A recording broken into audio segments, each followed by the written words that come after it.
how to win in a fight without ever throwing a punch. There's a lot more tools available to us than just a punch, a hook punch, and an uppercut.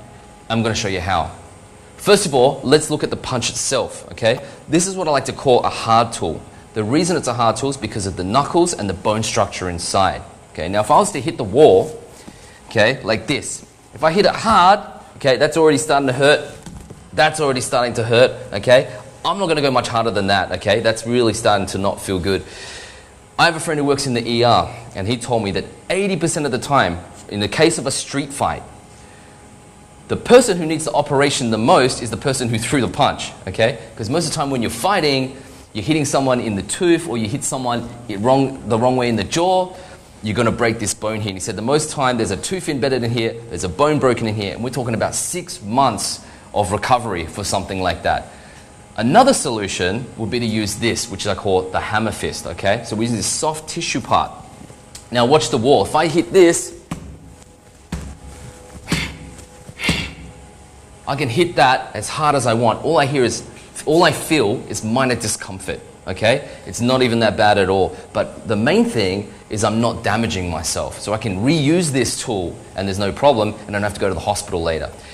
How this works in a fighting situation is like this. If he attacks, okay, I'm using this side cutting hand and imagine the same power I used onto the wall, hitting him straight into here.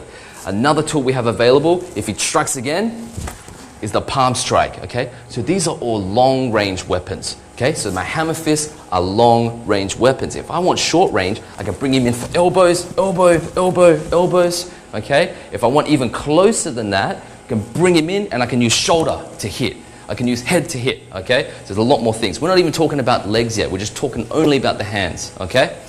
Another way, if he comes in, so I go 1, 2, I've got the elbow ready. If I want to create more distance, whack, I hit down and I use what's called the half punch, okay? So this is like you fold the hands in and you're using this part here. Again, this is a hard tool, so you've got to be careful. A hard tool can only be used in soft areas. So I can hit here into the sternum, okay? I can also, if he adopts a boxing position, just say if I land a normal punch, chances are, if he's in the correct position and his chin's down, I can't get into that vital area. And that's where I want to get to if I'm in a real fighting situation. I want to eliminate this guy. I don't want him to be a threat anymore. There might be 5 guys, there might be 10 guys, there might be so many people around. I want to get in and get out, right? So this tool is perfect for that. I can come straight in under the radar and get right into that throat, okay? The last tool I'll talk about today is this one, okay? I call it the can opener.